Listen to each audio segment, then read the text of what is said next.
Bienvenidos hermanos y amigos nuevamente a la casa del Señor. Vamos a estar de pies para buscar en la palabra del Señor. 2 de Corintios, capítulo 13, versículo 5.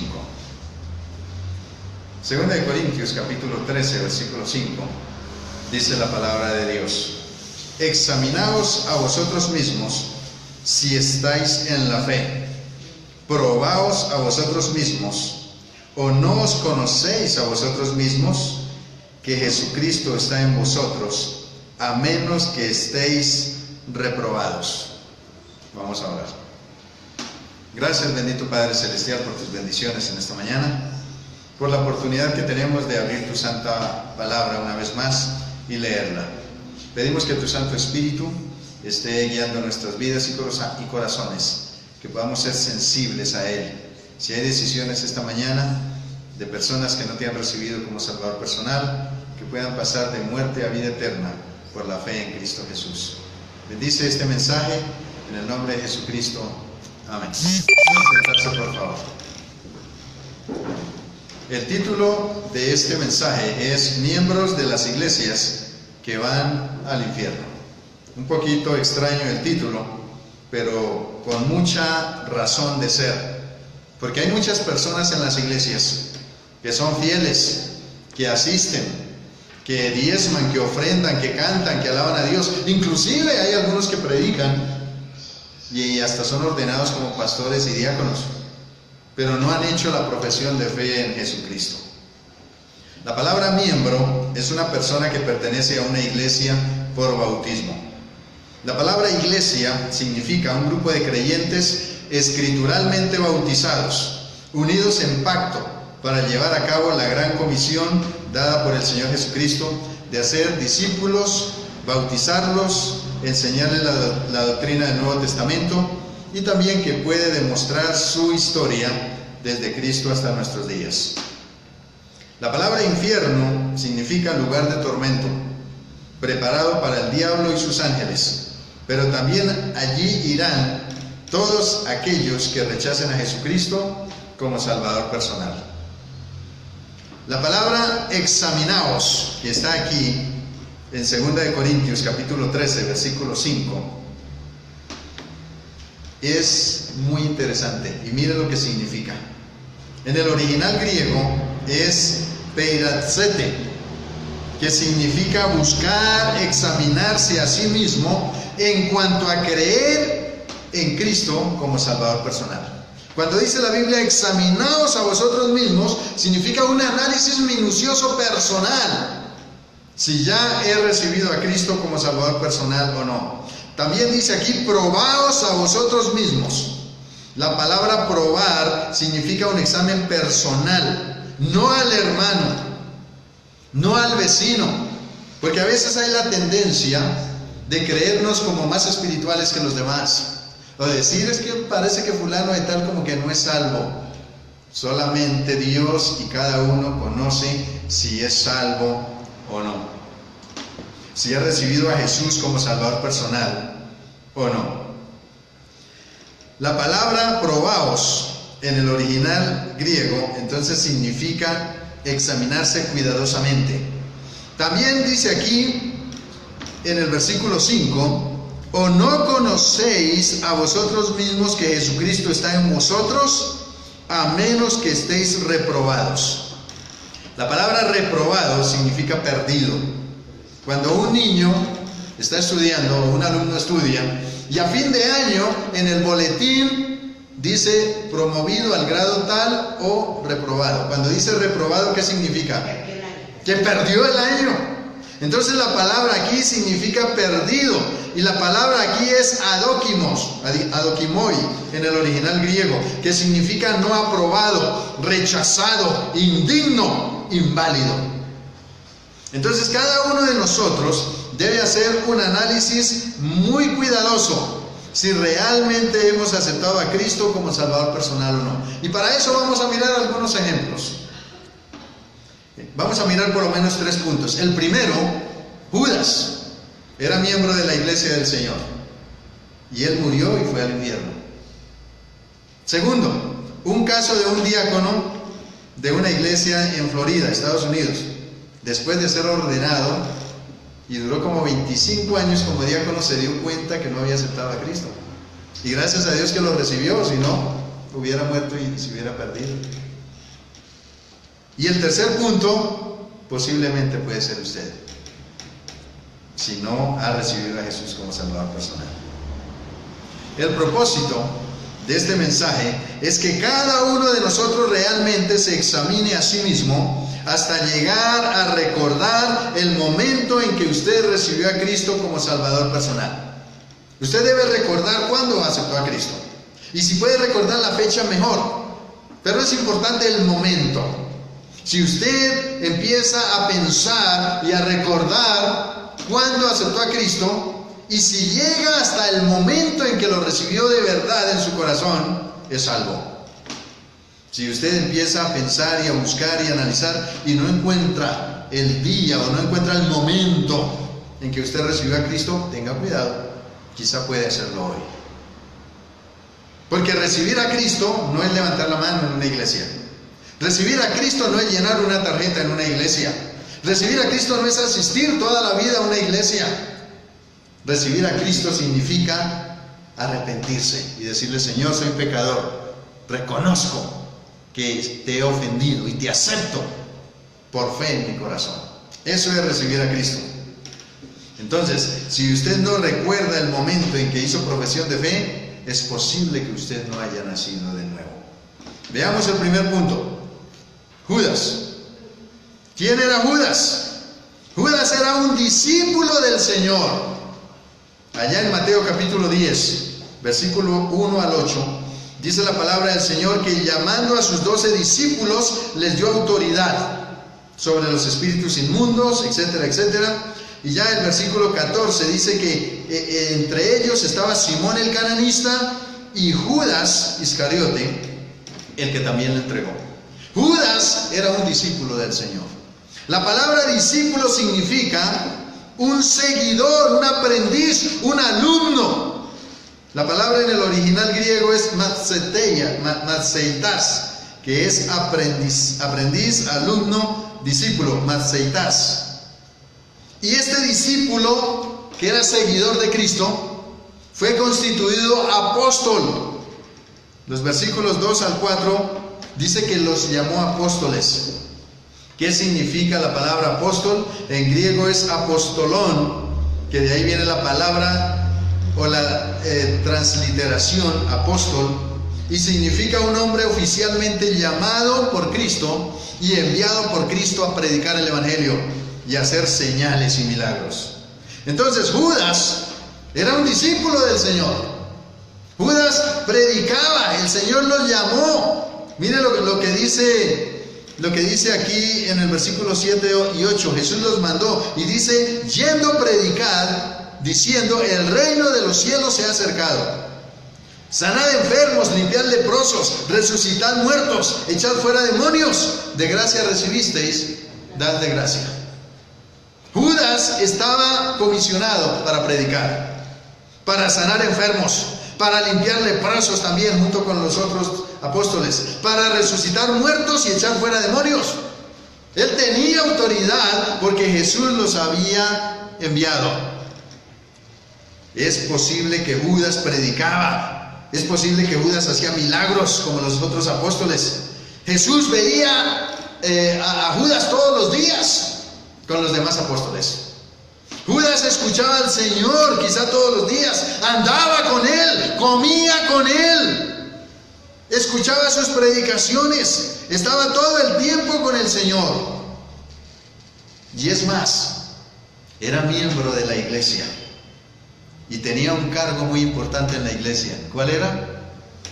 El tesorero. Era el tesorero. Juan 12:6 dice: pero digo esto no porque se cuidara de los pobres, sino porque era ladrón, y teniendo la bolsa sustraía de lo que se echaba en ella.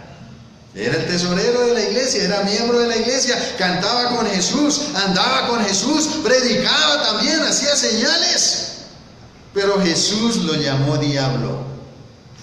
Juan 6:70-71 dice: Jesús le respondió: ¿no os he escogido yo a vosotros los 12? y uno de vosotros es diablo. Hablaba de Judas Iscariote, hijo de Simón, porque este era el que le iba a entregar y era uno de los 12.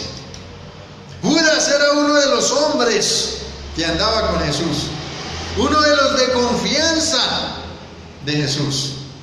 Pero Jesús sabía quién era él. Alguien tenía que entregar a Jesús y Judas decidió ser él.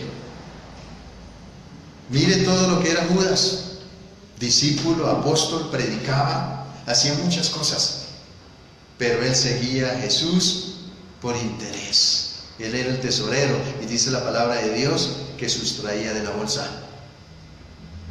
Él no había recibido a Jesús como Salvador personal. Veamos el segundo punto. Un diácono de una iglesia en Florida, voy a comentarles una historia bastante particular. Escuché un mensaje en una campaña evangelística en una iglesia de Florida en el año 1991. Mi esposa y yo fuimos a esa campaña. Y el predicador dijo: hay personas en las iglesias que llenan una tarjeta de bienvenida o son bautizadas, son fieles a los cultos, algunos cantan en el coro, enseñan en la escuela dominical, dirigen los servicios, predican, algunos son pastores, diáconos, pero nunca han aceptado a Cristo. Esto lo dijo ese pastor cuando yo estaba ahí esa noche en una campaña evangelística en una iglesia allá en Florida.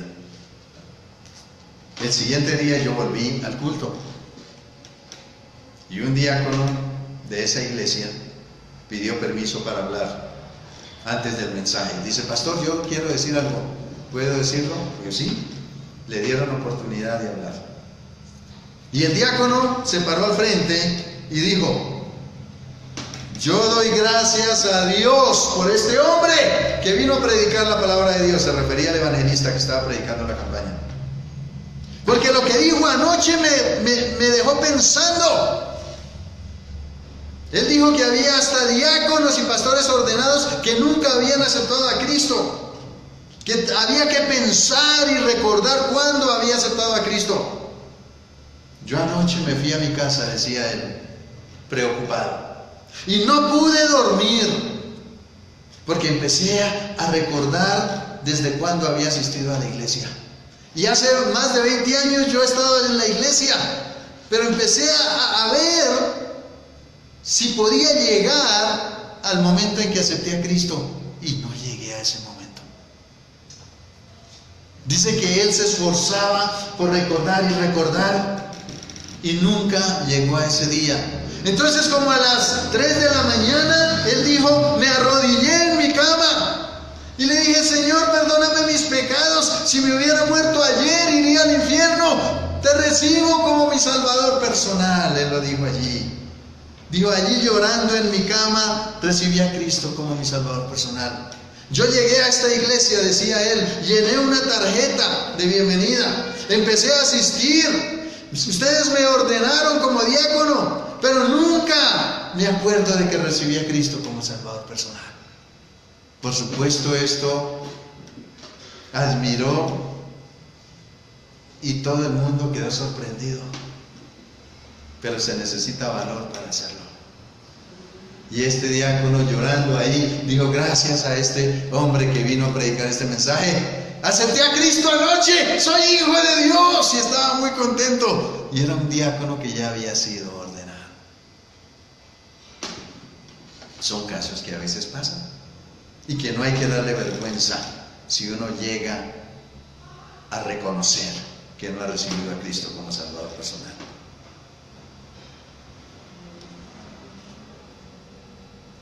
El tercer punto del mensaje es: posiblemente puede ser usted. Hay que analizarse.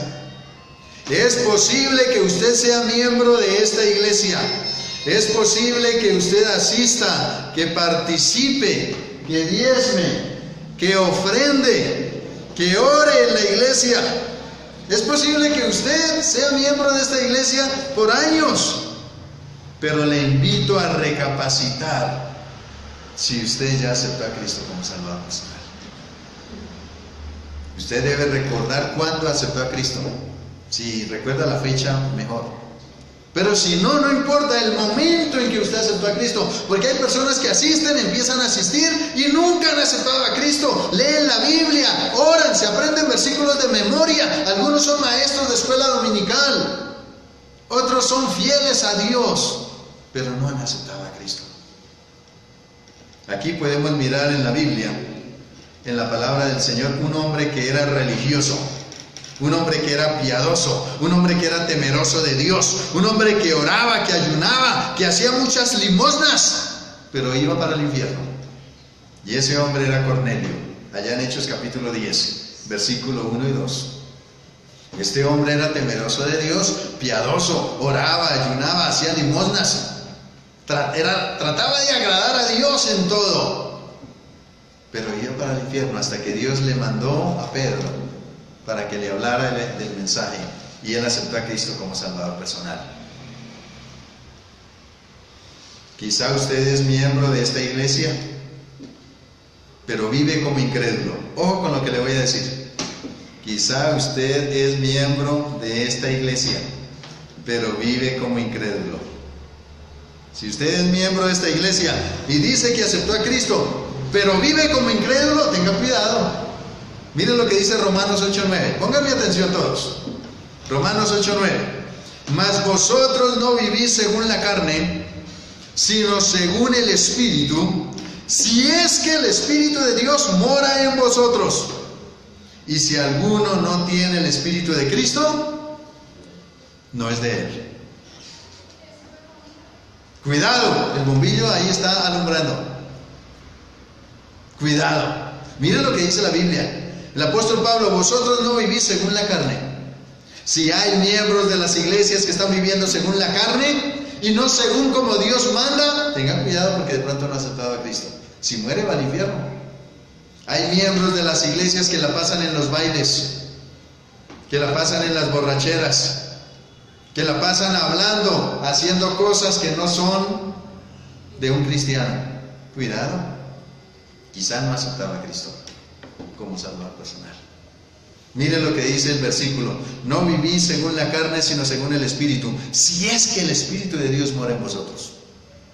Pero si alguno no tiene el Espíritu de Cristo, no es de Él. Así que es bueno recapacitar en lo que les estoy diciendo. Ahora, ustedes se van a asombrar un poquito de lo que les voy a decir. Hay muchos falsos predicadores hoy día, obradores de milagros, que van a ir al infierno. Hay muchos predicadores falsos, obradores de milagros, que profetizan, que predican prosperidad, pero muchos de ellos van al infierno, porque miren lo que dice la Biblia: predicadores. ¿Por qué digo esto?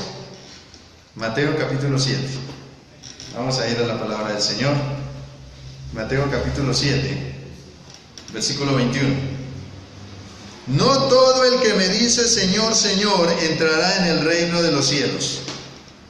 Todos estos predicadores le dicen a Jesús ¿cómo?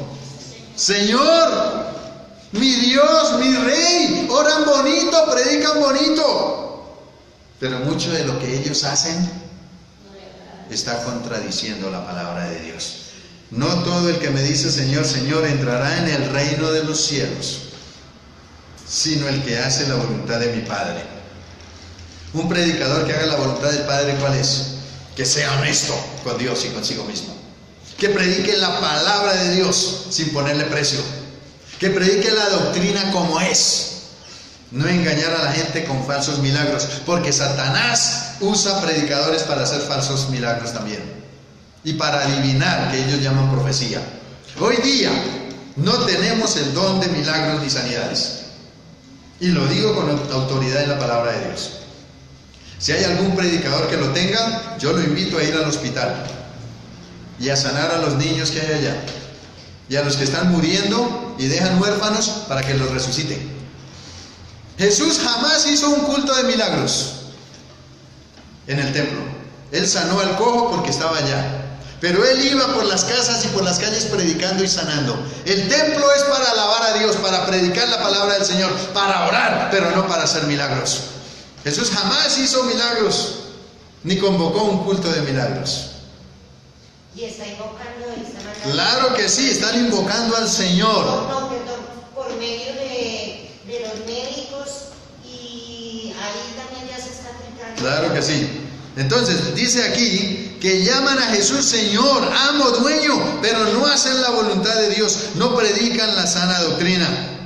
Ahora, mire lo que dice aquí, versículo 22. Muchos me dirán en aquel día: Señor, Señor, amo, dueño mío, ¿no profetizamos en tu nombre?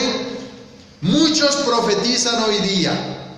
Y le voy a decir algo: el don de profecía terminó en el año 100 después de Cristo, cuando se completó de escribir la Biblia.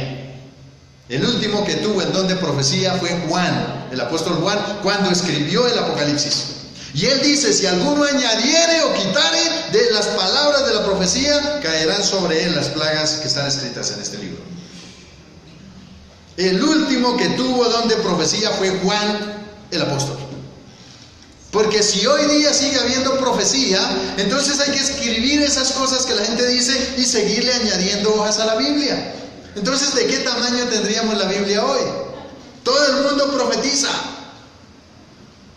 Y mire lo que dice la palabra de Dios.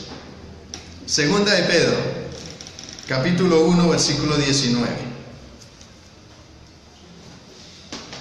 Segunda de Pedro, capítulo 1, versículo 19. Preste atención lo que dice la palabra de Dios con respecto a esto. Segunda de Pedro, capítulo 1, versículo 19 al 21. Dice el apóstol Pedro: tenemos también la palabra profética más segura. ¿Cuál es la palabra profética más segura? La Biblia, la palabra de Dios, la cual hacéis bien en estar atentos, como a una antorcha que alumbra en lugar oscuro, hasta que el día esclarezca y el lucero de la mañana salga en vuestros corazones. Y miren lo que dice el versículo 20. Entendiendo primero esto, que ninguna profecía de la Escritura es de interpretación privada. Cada profecía se interpreta a sí misma con la palabra de Dios. Y mire lo que dice la Biblia. Dice que ya la profecía es del pasado. Versículo 21. Porque nunca la profecía fue traída. Ahí está. El don de profecía ya se estaba terminando. El apóstol Pedro escribe, y este es uno de los últimos libros de la Biblia, y ya se está dando por terminado el don de la profecía. Por eso dice aquí: nunca la profecía fue traída por voluntad humana, sino que los santos hombres de Dios hablaron. No dice que hablan o siguen hablando. Hablaron, siendo inspirados por el Espíritu Santo. Ahí está. La última profecía que se dio fue el libro de Apocalipsis. Hoy día no tenemos el don de profecía. Hoy día los falsos predicadores y falsos profetas lo que hacen es adivinar, y muchas veces es con el poder de Satanás, porque muchas veces lo que ellos hacen les sale, pero no completamente como ellos lo dicen. Muchos echan fuera demonios. Volvamos a Mateo. Dice aquí: muchos me dirán en aquel día: Señor, Señor, ¿no profetizamos en tu nombre? Esas son las credenciales que presentarán delante del Señor el día del juicio. Los falsos predicadores. Dicen: no profetizamos en tu nombre, los falsos profetas. Y en tu nombre echamos fuera demonios, y en tu nombre hicimos muchos milagros. Los milagros se hicieron para probar que Jesucristo era el Hijo de Dios. Y los milagros se hicieron hasta el año 70 después de Cristo. Después del año 70 nadie hizo milagros bíblicamente. Porque en Miqueas capítulo 7, versículo 15, da la profecía de cuántos años iban a durar los milagros. Miqueas 7:15 dice: yo les mostraré maravillas, ¿a quién? Al pueblo de Israel, como el día que saliste de Egipto. ¿Cuántos días el pueblo anduvo en el desierto saliendo de Egipto? ¿Cuántos años? 40. ¿Y cuándo el Señor empezó a hacer sanidades y milagros? En el año 30. En el año 30 el Señor empezó su ministerio y empezó a hacer señales y milagros y a predicar. Más 40 años que fueron los días que Dios les mostró señales a los judíos por el desierto, dándoles milagros y dándoles agua, dándoles maná, protegiéndolos de los enemigos. Les mostró señales por 40 años. Esos 40 años iban a ser los mismos que iban a durar los milagros. Y Jesús empezó en el año 30, más 40 años, ¿cuánto da? 70. En el año 70 se acabó el don de milagros, cuando fue destruida la ciudad de Jerusalén y el templo. Ahí se terminó el don de los milagros y de las señales, con la profecía escrita.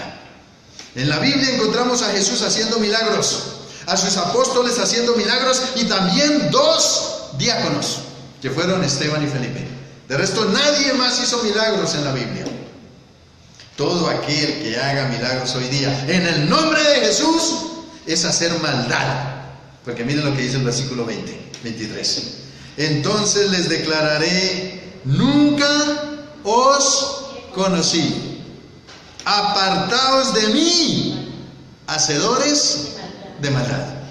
Hacer milagros después del año 70, después de Cristo, en el nombre del Señor, es hacer maldad.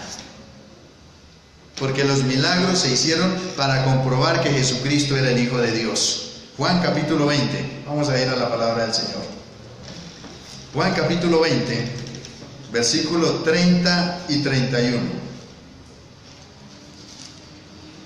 Juan capítulo 20, versículo 30 y 31 dice: hizo además Jesús muchas otras señales en presencia de sus discípulos, las cuales no están escritas en este libro.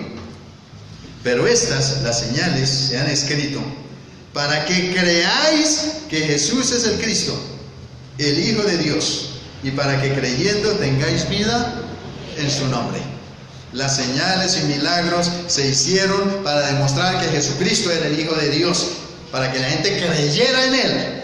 Y ya las señales están escritas en el libro y no se necesitan más señales. Muchos de esos falsos predicadores y obradores de milagros irán al infierno. Jesús les dirá: apartados de mí, hacedores de maldad, nunca los conocí. Y si muchos de esos engañadores van al infierno, ¿por qué no muchos de los miembros de las iglesias también? Porque quizás son buenas personas, pero no han reconocido a Jesucristo como Salvador personal.